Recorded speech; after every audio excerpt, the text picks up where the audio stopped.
This session is about release management, release planning, environment planning, release content, release deployment, change set deployment with Clarive as a tool.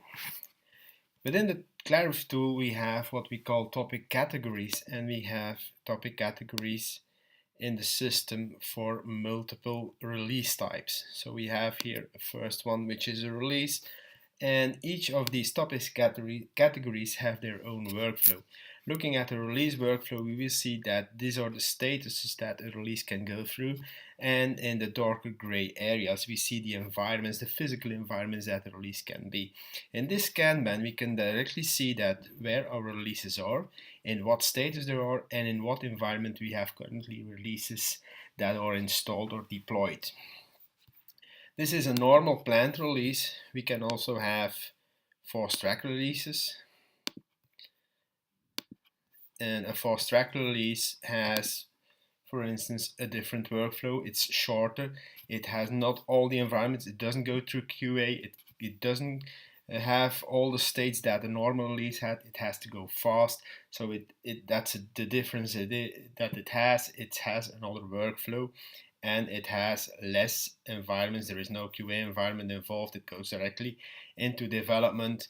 It's not planned like ready for development. It goes in development directly.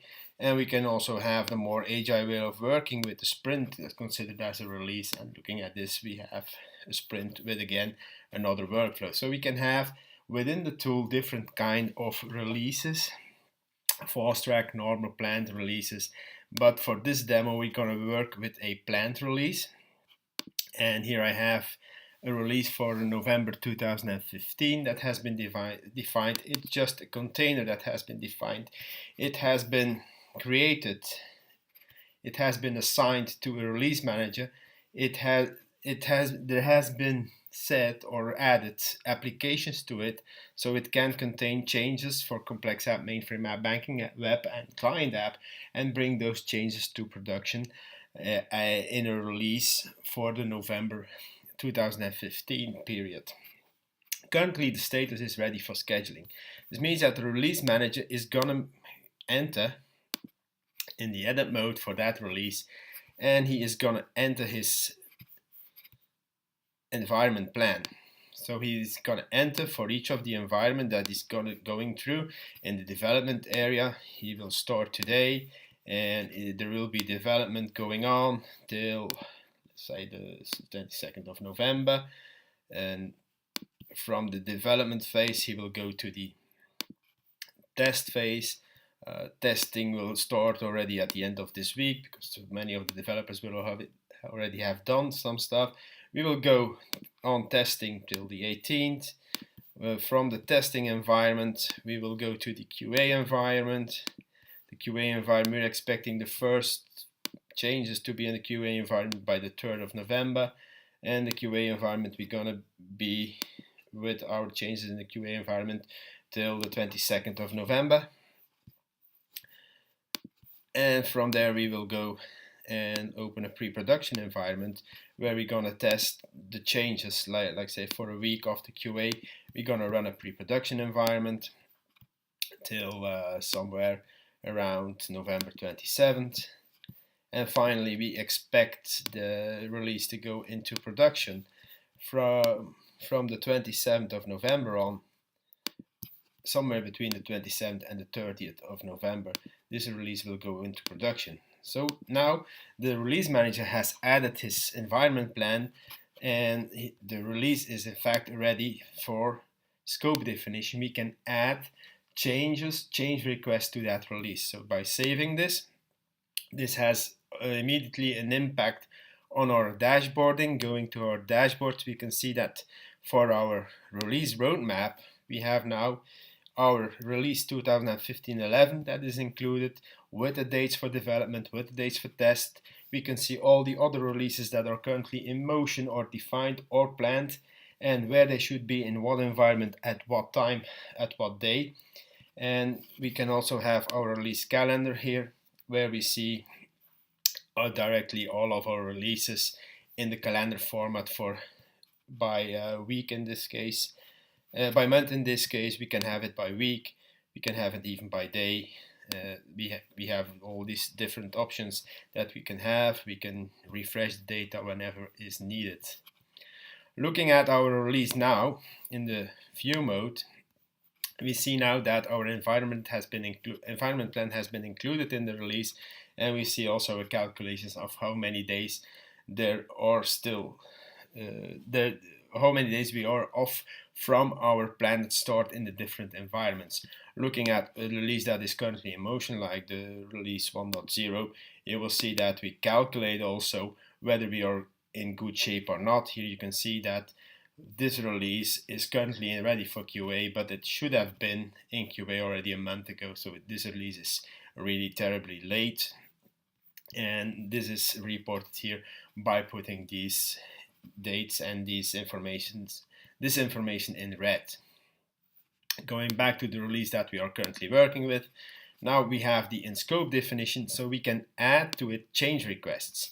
Change requests that can come from many different places and from many different and can have many different causes. So we can add a change request that is related to an incident. Someone has found into our production system a bug and has created an incident. From the incident we have created a change request. Or we even had to do some root cause analysis and we have created a problem first. So we add a change request that is related to a problem, and we can just add change requests that are related to new demands. There is no incident, or it's just a requirement that we need a new feature, we need some additional applications. So we have a change request for new demands, and by adding these we just save it. Looking at our release, we now see that we have a release with 3 change requests related to it. Here we see them, they're all ready for development, but these change requests, they have already change sets related to it, and although the change sets are not directly related to the release, we can see here already that 3 of the 4 change sets have been related to that release, because each of these change requests have already a change set added to them, and the change set is in fact the container or the relation that we will have with the changed code. So a developer will go into his IDE, whether it's Eclipse or it's Visual Studio or whatever it is, or it's mainframe ISPF. He will make his changes and he will commit his changes to the repository and push them upstream, and they will be available, and we will relate them, or the developer will relate them to a change set. So this will be his vehicle to bring changes to the next environment, to the QA environment, to the pre-production environment, to the production environment. Looking at our release, now that we have added the change requests, we already have the dashboards that are changing. We already have the due dates that are filled in. We have already an overview of what change sets and change requests have been added. We already have lists of the change sets, and we can drill down into the change sets and find what applications they will touch and what changes will be brought. Looking at, for instance, change set 3, we can see here that already a revision has been added, and by clicking on the revision we will see the changes that have been made by the developer. So without leaving the tool, we can already have an overview of what files, what programs have been changed, what changes have been made, and to what change set these changes have been related. So going on with our release that is currently in scope definition, we can just go on and say now my release is ready for development. When my release is ready for development, then my change requests or my change set where I will be starting on, they will start moving also. And so my change request here is going, so a developer is going to pick it up, he's going to change it to the status in development. And finally, all of my change requests that I have related will go into development, like this.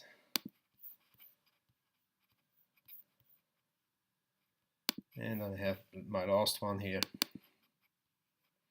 that will go into development 2. So now all of my change requests are in the development state. My release that I'm working on, it was ready for development. Just refreshing this, and I see now, since all of the related change requests have gone into development, my release is gone into development too. So the status has been changed by Clarive automatically. So this way we see, we have an overview of whatever is participating to release. We have our environment plan, and when now our change requests or our release is coming out of production, we can say that, well, our release is now ready for QA, and our change requests are also ready for QA. So when a release gets in a status ready for QA, we consider this a deployable status. Well, because when I'm looking at the releases again, all of them, and looking at my Kanban, the ready for QA will bring it to the in QA, and in the in QA I have a physical environment which is QA that is defined. So there will be a deployment possible for my release into that environment and bring it into the logical state in QA. To deploy a release, I have here my applications, and I have my complex app. That's where I added most of the change sets for and where I defined the release for. And currently in my ready for QA state, I can find my release 2121. That's the one I was working on. I can see the change requests that are related, and this release I can bring it and I promote it to QA. By pushing this button, he will ask me if I want all the change sets for that release to go to the QA environment, and he will take my 3 change sets that are coming from my 3 change requests, and he will bring those to the QA environment, and he will do that based on a pipeline rule, and he will also do that based on a slot, a time slot, a job slot. So we have for every environment, we have job slots. In the development environment, for instance, anyone can deploy at any time. There is no limitation. It's the development environment. Developers just develop. They want to test, they deploy, they build, and they can test their new code, and they can do it any time of day. But if we're looking at the production environment, there we have limited windows. We can only deploy between midnight and 5 every day. We can't deploy during the day, and only urgent deployments can be done from 8 p.m. till midnight. So this is the job slots, and what we are looking at now is in fact things that are developed by the operations people, operations that will define for our developers. They will define the pipeline and they will define the job slots, so they get control on what is executed and when it is executed. But the start of the things can be done by the developer. The developer can say, now I have done my work and I want to promote, I want to deploy my changes to QA, I want to even deploy to production, and he just creates the new job. But the pipeline that it's based on and the date and the time it's going to be executed is controlled by the operations, because they have defined the timeline and they have defined also the pipeline. Now, this pipeline is generating a job. So looking at the pipeline, which in the tool is a rule. So we have here a rule that, looking at the tree structure, a pipeline rule, which is the main complete pipeline rule. And a pipeline rule always consists of 5 steps: a check, an init, a pre, a run, and a post step. In the check, we're going to check whether all documentation is available, whether everything, a lot of things have been met. In the init state, we can say, well, since the developer is launching the deployment, but it may be scheduled, as we are Tuesday today, it may be scheduled for Thursday night, So we might want to change the status of the release to an intermediate deployment pending, for instance. So that's something we can do in the init step. Then we have the pre, the run, and the post. In the run, we are going to do the actual deploy in the job slot that we had allocated and that we have seen for the environment. So since this is a limited window, we want to limit in the run step the actual deployment. And we want to prepare as much for the deployment in the pre-step. So when we will in the pre-step, we are going to build our applications. We're going to make our binaries, we're going to make our executables, and we're going to make sure in the run that we just have to deploy the binaries, the WAR files to the target environment, and that we have just the limited time that we get allocated, that we can do as much as possible, and that we don't lose the time with compiling and with building applications. And in the post, we are going to add and change the metadata. We are going to set the statuses of our change sets and our releases to deployed or to in QA or to error when the deployment was unsuccessful. And so looking a bit in a closer at the pre-step, so what we're going to do here, that for every product that has changed, we will just include all the natures, whether we have WAR files, we have Java, we have C++, we have Visual Studio, we have .NET, we have mainframe applications. So for all of the natures, we are gonna execute like the binds, and we're gonna do that for every affected WAR file. We're gonna back up it, and in the actual run, what we're gonna do is just like looking at the WAR file in case of a deployment.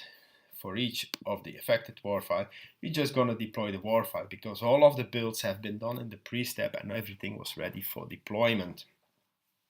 So this is a main pipeline, and this main pipeline is used for every environment and is used for every nature and is used for every release or change set wherever the environment is. And that is simply because we are using deployment paths and affected WAR names. These are variables, and also we have here to replace the variables for the source code.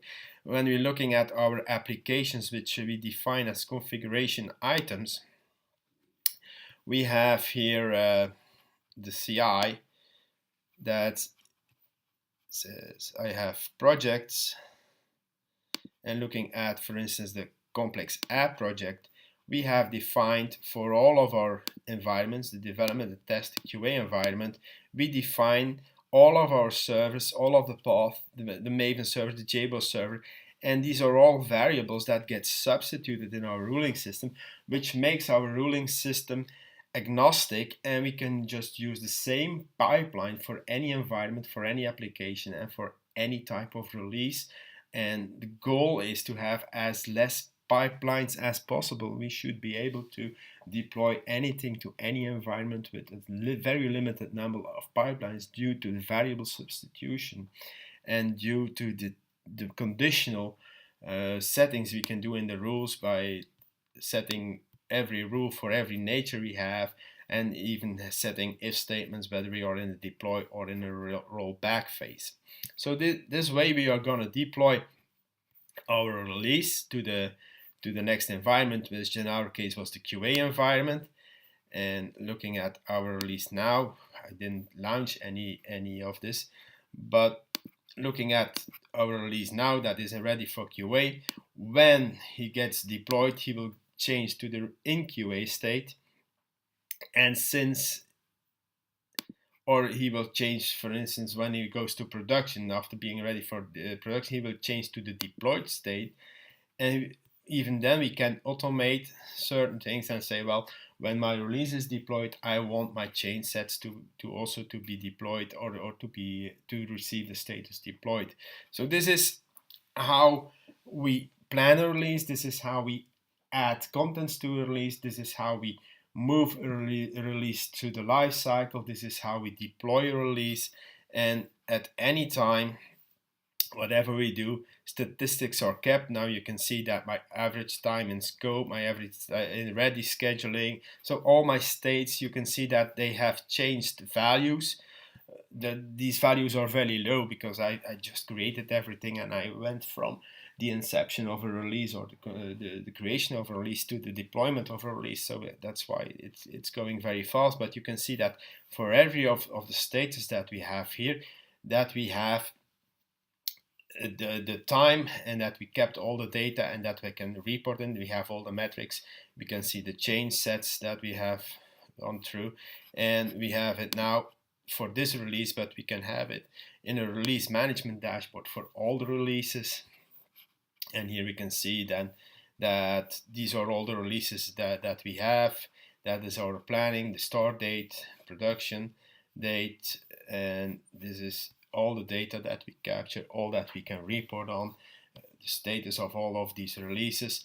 We can also have a look at our jobs that have been run, and from the monitor that we have here that will be coming up soon.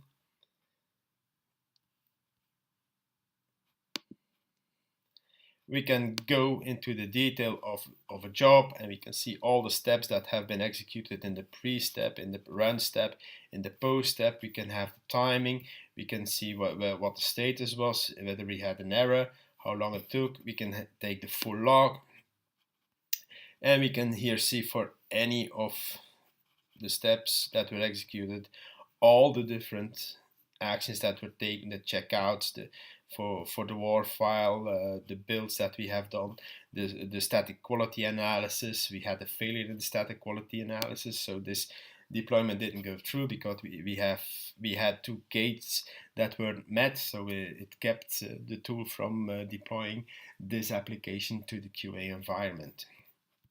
So this is an overview of the release management with Clarive, and I think I have shown now the planning phase, the content of the metrics.